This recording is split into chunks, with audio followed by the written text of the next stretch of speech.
Mi hermana es 10 años menor que yo. Cuando yo estaba en la secundaria, ella apenas era una niña pequeña, de 2 o 3 años. Por ese entonces, mis padres trabajaban en turnos de noche, lo que significaba que casi todas las tardes, y parte de la noche, yo era quien se encargaba de cuidarla.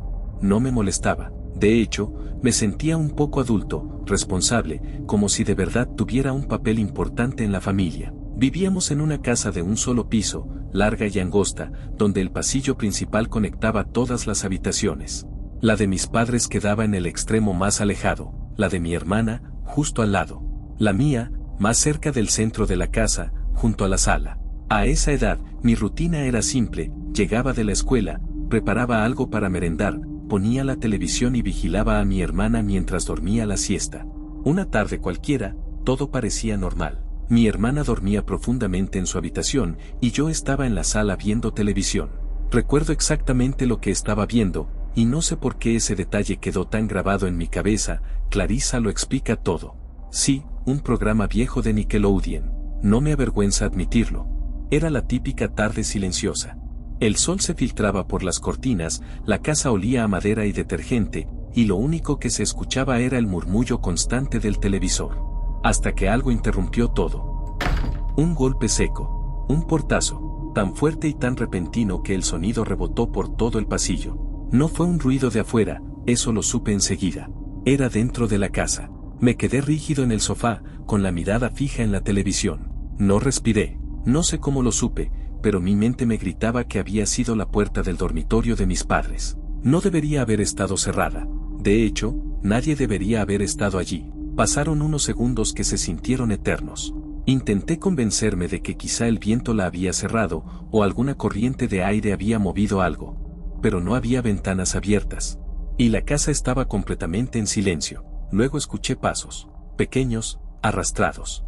Mi hermana apareció en el umbral de la sala, con su pijama de ositos y el cabello despeinado. Tenía esa expresión típica de los niños recién despertados, ojos medio cerrados, rostro somnoliento.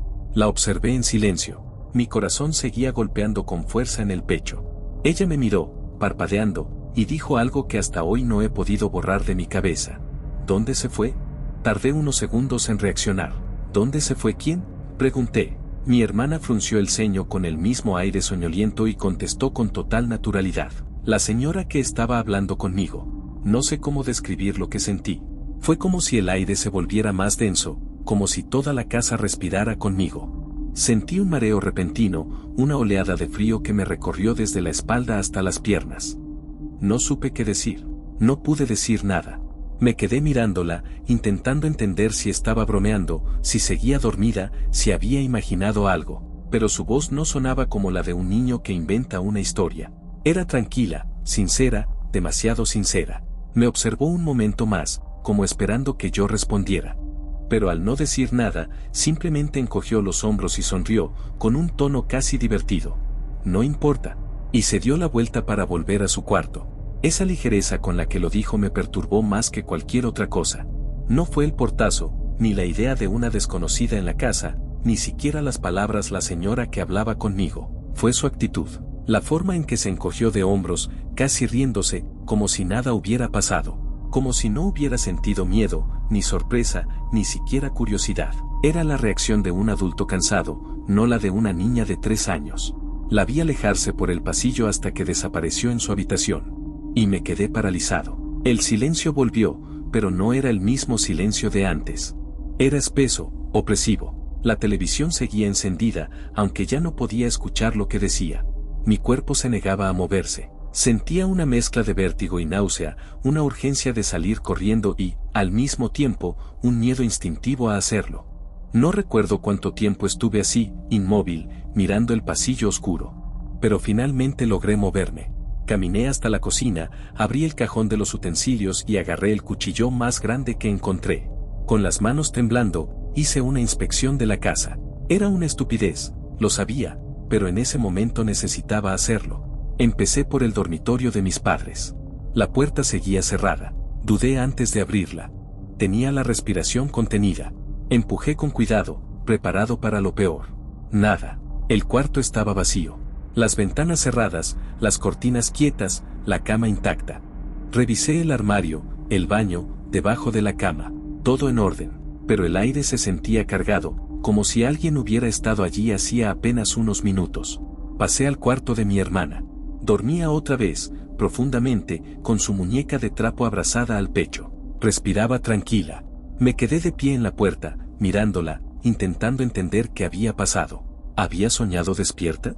¿Había escuchado una voz por la televisión? ¿Había inventado todo? Quise creer que sí, que era solo eso. Pero no podía sacarme de la cabeza el sonido de la puerta al cerrarse. No fue un portazo común. Fue un golpe decidido, como si alguien la hubiera cerrado con fuerza intencionalmente. Esa noche no pude dormir. Me quedé en el sofá, cuchillo en mano, con los ojos fijos en el pasillo. Cada crujido de la madera, cada sombra que se movía con la luz del televisor, me hacía girar la cabeza. Nada más pasó. Nada visible, al menos. Con los años, la escena quedó grabada como una de esas memorias que parecen flotar fuera del tiempo. Todo lo demás se ha vuelto borroso, pero ese momento sigue tan nítido como el primer día, el golpe, los pasos, la voz de mi hermana diciendo a la señora que estaba hablando conmigo. A veces pienso que quizás era el cansancio o mi imaginación de adolescente, pero no hay forma de explicar cómo una niña de 3 años podía inventar algo así con tanta naturalidad. Nunca antes había mencionado señoras ni amigos imaginarios. Y lo más inquietante, nunca volvió a hacerlo. Pasaron los años y, ya de adultos, alguna vez saqué el tema en reuniones familiares. Ella, mi hermana, siempre reacciona igual, se ríe, me dice que no recuerda nada, ni el portazo, ni la señora, ni haberme dicho esas palabras, nada. Dice que probablemente soñó, o que yo lo soñé. Pero hay un brillo incómodo en sus ojos cada vez que lo menciono, una rigidez sutil en su postura, como si algo dentro de ella se revolviera ante el recuerdo. Una vez insistí un poco más. Le pregunté directamente, ¿estás segura de que no recuerdas a la mujer que te hablaba? Su sonrisa se desvaneció. Me miró en silencio por unos segundos, y luego dijo, no sé de qué hablas. Cambió de tema inmediatamente. Esa fue la última vez que se lo pregunté. No sé qué fue lo que ocurrió esa tarde.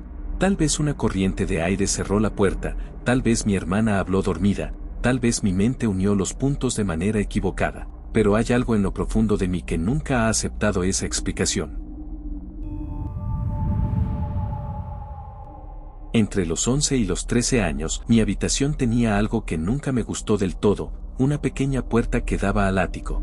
No era una escotilla en el techo ni una trampilla vieja, sino una puerta como cualquier otra, solo que más baja, de unos 60 centímetros de ancho por 1,20 m de alto, con un pomo que había que girar para abrir. Siempre había estado ahí, empotrada en la pared lateral, como si escondiera un secreto que la casa no quería revelar. Con el tiempo me acostumbré a verla. Al principio me daba curiosidad, luego se volvió parte del paisaje. Pero empecé a notar algo raro. Cada tanto, la puerta aparecía entreabierta. No del todo abierta, apenas unos centímetros, lo justo para ver la oscuridad detrás. Cada vez que entraba en mi cuarto y la encontraba así, la cerraba con un poco de fastidio. No le daba demasiada importancia, asumía que mi mamá la dejaba mal cerrada cuando iba a guardar cosas. Esa rutina se volvió tan común que se convirtió en un gesto automático: entrar a mi cuarto, ver la puerta abierta, suspirar, cerrarla, seguir con mi día. Nada más. Hasta que, un día, solté un comentario que cambió todo. Mi madre me estaba regañando por no recoger mis cosas, y yo, con ese sarcasmo de adolescente que recién empieza a brotar, le respondí, ¿y tú? Cada noche tengo que cerrar la puerta del ático detrás de ti. ¿Podrías al menos cerrarla bien cuando termines? Ella me miró sin entender. ¿Qué puerta?, preguntó. La del ático. Siempre la dejas abierta. Se quedó en silencio un momento antes de decir, yo no he entrado ahí en meses. No sonaba como una broma. Le creí. Fui a buscar a mi hermano y a mi papá, pero ninguno había estado en el ático tampoco. Los tres me miraron con esa mezcla de diversión y extrañeza, como si intentaran decidir si debía preocuparme o no. A partir de ese día, algo cambió. Ya no podía ignorarlo. Empecé a fijarme más. Me aseguraba de cerrar bien la puerta antes de ir al colegio. Al regresar en la tarde, la revisaba. Cerrada. Después de cenar, la volvía a mirar. Cerrada. Pero cuando subía a dormir, ahí estaba otra vez, abierta. Siempre abierta. Lo repetí durante semanas, como si quisiera atrapar a quien fuera que la abría. Probé dejando marcas en el pomo, trozos de cinta adhesiva, incluso polvo en el suelo para ver si alguien pasaba. Nunca encontré señales. Solo la puerta, abierta, con el mismo ángulo exacto, como si alguien la empujara suavemente desde dentro. Llegó un punto en que empecé a sentirme observado. No en toda la casa, solo en mi cuarto. Me iba a dormir con la puerta cerrada, pero me despertaba con la sensación de que había alguien detrás de esa otra puerta, escuchando mi respiración. Una noche decidí dejarla abierta a propósito. Quería saber qué pasaba si no la cerraba. La abrí completamente antes de irme al colegio y la dejé así todo el día. Cuando regresé en la tarde, seguía abierta. Después de cenar, igual. A las 10, cuando me acosté, no se había movido. Apagué la luz, pero no pude dormir. Sentía esa oscuridad del ático extendiéndose como una sombra sobre la habitación. La puerta estaba al otro lado, frente a mi cama, y el rectángulo negro parecía mirarme. Intenté convencerme de que no pasaba nada, de que solo era mi imaginación, pero mientras más lo pensaba, más crecía la tensión en mi pecho, hasta que ya no pude resistir. Me giré en la cama y miré directamente hacia la puerta, y ahí lo vi. Una cara pálida, sin expresión, asomada desde la oscuridad. Me miraba directamente. No era una ilusión, no era un reflejo. Había alguien allí. Salté de la cama y corrí escaleras abajo gritando. Desperté a mis padres, temblando y sin poder hablar con claridad. Les conté lo que vi. Mi madre trató de calmarme, pero mi hermano se rió y dijo que seguramente estaba soñando. Mi padre, en cambio, frunció el ceño. ¿Estás seguro de que viste a alguien?, preguntó. Asentí. Entonces vamos a revisar. Pero cuando subimos, la puerta estaba cerrada. Mi padre revisó el ático con una linterna. No encontró nada. Solo cajas viejas, juguetes olvidados, y una capa de polvo que parecía no haberse movido en años. Durante un tiempo intenté creer que todo había sido producto de mi mente. Quizás me había dormido y confundí un sueño con la realidad, pero no podía olvidar esa mirada. No tenía emoción alguna, ni enojo ni tristeza. Solo una quietud que me helaba la sangre. Pocos días después pedí cambiar de habitación con mi hermano. Él aceptó encantado, burlándose del monstruo del ático. A mí no me importó. Lo único que quería era dormir sin sentir que alguien me observaba desde la oscuridad. 6 meses más tarde, mi familia se mudó a otra casa, más grande, en otro vecindario. No fue por el ático. Mi madre estaba embarazada y necesitábamos más espacio. Aún así, me sentí aliviado de dejar atrás esa puerta. Con los años casi olvidé todo. Lo había archivado como una historia infantil, una mezcla de imaginación y sugestión. Hasta que 5 años después, en mi último año de secundaria, esa casa volvió a aparecer en mi vida. Había un nuevo profesor de física en la escuela. Se llamaba el señor Hansen y resultó ser uno de los mejores maestros que tuve. Era paciente, divertido y lograba hacer que temas imposibles parecieran fáciles.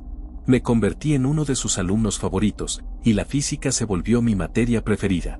Hacia el final del curso, mi amigo Mark y yo decidimos grabar un video por diversión. Teníamos una vieja cámara VHS y pasamos la tarde filmando tonterías por el pueblo. Entre risas, a Mark se le ocurrió una idea. ¿Y si vamos a tu antigua casa?, me dijo. Seguro ahora luce distinta. No me pareció mala idea. Así que fuimos. Los nuevos dueños resultaron ser, para mi sorpresa, el señor Hansen y su esposa. Nos recibieron con amabilidad, y cuando le conté que esa había sido mi casa, se emocionaron y nos ofrecieron un recorrido. Mientras caminábamos, le mostraba los arreglos que mi padre había hecho, el nuevo empapelado del pasillo, los estantes que construyó en el estudio, los azulejos del baño que yo recordaba haber ayudado a colocar. Todo se sentía familiar pero distante, como un eco de otra vida. Entonces llegamos al segundo piso. La esposa del profesor, una mujer sonriente y amable, nos llevó hasta lo que ahora era su cuarto de costura. Apenas entré, reconocí el lugar, mi antigua habitación. Intenté bromear. ¿Ha notado algo raro en esta habitación?, pregunté con una sonrisa. Ella se detuvo. Su rostro perdió el color. En el video, incluso se nota cómo su expresión cambia. ¿A qué te refieres?, dijo con voz tensa. Yo traté de restarle importancia. Nada, solo que, cuando vivía aquí, la puerta del ático solía abrirse sola. Ella me miró fijamente. Eso sigue pasando, respondió, casi en un susurro. El silencio que siguió fue incómodo. Mark bajó la cámara, y el señor Hansen la miró sorprendido. Entonces su esposa continuó, no sé por qué se abre. Siempre la cierro antes de entrar, pero cuando vuelvo a subir, está abierta otra vez. Y hay algo más. Nos contó que el segundo día después de mudarse, su perro, un pastor alemán grande y dócil, había subido con ella mientras acomodaba la habitación. El animal había caminado hasta el centro del cuarto, mirando hacia la puerta del ático. De pronto, empezó a gruñir. Su pelo se erizó y comenzó a ladrar con furia, sin moverse del lugar. Ella intentó calmarlo, pero el perro no dejaba de ladrar. Entonces, sin aviso, corrió hacia la ventana y saltó. La caída no fue mortal, debajo había un techo de hojalata sobre el porche. El perro rebotó, cayó al suelo y huyó del jardín. No regresó hasta el día siguiente, y desde entonces se niega a subir las escaleras. Ni con comida lo logran. Yo no supe qué decir. Nos quedamos en silencio unos segundos. La esposa trató de reírse, como si quisiera quitarle importancia, pero la tensión era evidente. Después de eso, seguimos el recorrido, aunque nadie volvió a mencionar el ático. Cuando terminamos, les agradecimos y nos fuimos. En el camino de regreso, Mark no dejaba de repetir: ¿te das cuenta de lo que eso significa? Pero yo no quería pensarlo. Esa noche vi la grabación. La cámara había captado perfectamente el momento en que la mujer cambia de expresión, el instante exacto en que recuerda el incidente con el perro. En su cara se notaba miedo, no curiosidad, ni incomodidad, miedo genuino. Durante un tiempo consideré mostrarle la cinta a mi familia, para probar que lo que viví de niño no había sido imaginación, pero algo me lo impidió. No quería revivirlo. No quería saber más. Con los años he intentado darle una explicación racional. Quizás una corriente de aire, un problema en el marco, un efecto de presión entre las habitaciones. Pero entonces recuerdo el rostro que vi esa noche. Era humano. Tenía facciones. Y, sobre todo, me miraba. Cuando le conté eso a mi padre aquella vez, no se burló. Me creyó lo suficiente como para subir y revisar. Recuerdo que mencionó a una familia de la calle de enfrente que había sido robada poco antes. Les habían sacado una colección de monedas valiosas. Me dijo que, si realmente había alguien en el ático, no era un fantasma, sino una persona. Esa posibilidad me aterraba más que cualquier otra. Nunca supe qué o quién abrió esa puerta. Lo cierto es que, aunque me considero alguien escéptico, desde entonces ya no puedo ser un no creyente. No en fantasmas, necesariamente, pero sí en cosas que van más allá de lo que entendemos. Tenía 8 años la primera vez que soñé con él. Era el verano más largo de mi infancia. Mis padres habían decidido que pasaríamos las vacaciones en el interior de Queensland, en una pequeña ciudad llamada Surat. Allí vivía parte de nuestra familia, mis tíos, mis primos, y una tía abuela que cocinaba mejor que cualquier restaurante de la costa. Todo parecía tranquilo, casi demasiado. Nos alojamos en la casa de mis tíos, una vivienda antigua, de madera, con techos altos y ventiladores que giraban perezosamente sobre nuestras cabezas. Era una de esas casas típicas del campo australiano, elevadas sobre pilotes para evitar que las serpientes y los animales pequeños entraran por el suelo. Irónicamente, esa precaución no fue suficiente. Me tocó dormir en la habitación de su hijo mayor, mi primo Nathan, que se había mudado a Brisbane para estudiar en la universidad. Su cuarto estaba lleno de libros de texto, revistas viejas de ciencia ficción y una colección de figuras de acción que parecían mirarme desde las repisas. Había algo extraño en ese cuarto, el aire se sentía más pesado, más caluroso que en el resto de la casa. Las noches eran sofocantes, y a pesar de dormir con la ventana abierta, el aire apenas se movía. La primera noche tuve una pesadilla. Soñé que algo se deslizaba por el techo, una sombra alargada que se movía como un cable vivo. De pronto, un tentáculo descendía desde arriba, ondulando lentamente hasta rozar mi pierna. Me desperté sobresaltado, empapado en sudor. Miré alrededor. No había nada, solo la luz tenue de la luna filtrándose por la ventana y el ventilador girando con un zumbido monótono. Intenté volver a dormir, pero la sensación persistía, una mezcla de calor y miedo. Era como si algo me vigilara desde algún rincón que yo no podía ver. A la noche siguiente, el mismo sueño volvió. Esta vez el tentáculo estaba más cerca. No me tocaba, pero se movía lentamente hacia mí, como si esperara que yo me durmiera del todo para atraparme. Desperté con el corazón latiendo tan fuerte que creí que iba a gritar. Pasaron los días, y cada noche era igual. El mismo sueño, la misma figura reptante que descendía desde la oscuridad. Empecé a tenerle miedo al momento de dormir. Mis padres me decían que solo era porque estaba en un lugar nuevo, que era normal tener pesadillas cuando uno cambia de ambiente. Mi madre me prometía que pronto pasaría, pero no pasaba. Después de una semana, el miedo me tenía agotado. En el día era feliz, jugaba con mis primos, corría por el campo, nadaba en el río, pero cuando caía la noche, todo se derrumbaba. Me quedaba despierto hasta tarde, observando el reloj que marcaba cada minuto con desesperante lentitud. Me obligaba a mirar el techo hasta que el sueño me vencía, y cada vez que cerraba los ojos, el tentáculo volvía. Una de esas noches decidí resistir. No iba a dormirme. Esperaría despierto hasta que amaneciera, solo para demostrarle a mi mente que no había nada ahí. El reloj marcaba las 1:40 de la madrugada. Afuera todo estaba en silencio, excepto por el zumbido del ventilador y los grillos. Me sentía raro, como si mi cuerpo flotara entre el sueño y la vigilia. Me repetía que era un niño grande, que los sueños no pueden hacer daño. A las 2 en punto escuché un leve roce, como algo moviéndose entre los paneles del techo. Me quedé inmóvil, tratando de convencerme de que era un ratón o una rama frotándose contra la madera. El sonido se acercó. Pude oírlo claramente, un deslizamiento pesado, como de algo grande arrastrándose. Y entonces, sucedió. Un largo tentáculo cayó sobre la cama. Lo sentí golpear el colchón con fuerza,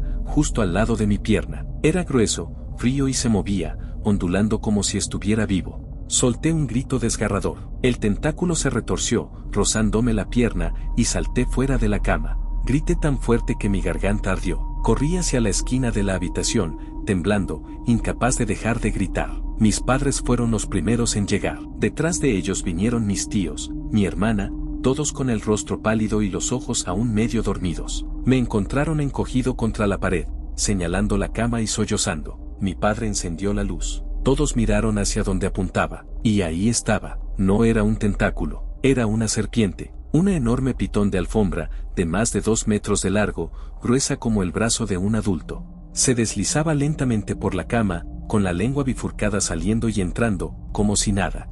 Mi tía gritó. Mi tío corrió a buscar una pala, mientras mi padre intentaba mantener la calma. La serpiente, ajena al pánico que causaba, se movió con lentitud hacia el borde del colchón y comenzó a enrollarse. Tardaron varios minutos en sacarla, guiándola con cuidado hacia la puerta y finalmente al exterior. Solo entonces mi madre vino a abrazarme. Yo no podía hablar. No dejaba de mirar el techo, donde ahora se veía una loseta del cielo raso fuera de lugar. Había un pequeño hueco justo encima de la cama. Esa noche no volví a dormir en esa habitación, ni esa, ni ninguna otra de esa casa. Dormí en el sofá del salón, con todas las luces encendidas y mi madre sentada al lado. A la mañana siguiente, mi tío me explicó lo que había pasado. La serpiente debía haber entrado al techo por una grieta en el alero. Seguramente subía durante el día, cuando la casa estaba tranquila, y de noche salía por el hueco de las losetas para buscar calor. Al parecer, llevaba varias noches haciéndolo. Varias noches en las que yo soñaba con el tentáculo que bajaba del techo. Solo con el tiempo comprendí lo aterrador que fue todo. Yo había estado a centímetros de una pitón adulta cada noche, sin saberlo. Probablemente se deslizaba sobre mí mientras dormía, atraída por el calor de mi cuerpo. Tal vez esa fue la causa de mis pesadillas, una mezcla de sueño y sensación real, mi mente tratando de interpretar lo que mi cuerpo sentía mientras dormía. Aún hoy, más de 20 años después, sigo revisando el techo antes de dormir, sin importar dónde esté. Y si escucho un ruido arriba de mi habitación, aunque sea un simple crujido de madera, mi mente regresa de inmediato a esa noche en Surat, al calor sofocante, al zumbido del ventilador, al reloj marcando las 2 de la madrugada, y al momento exacto en que algo cayó sobre mi cama.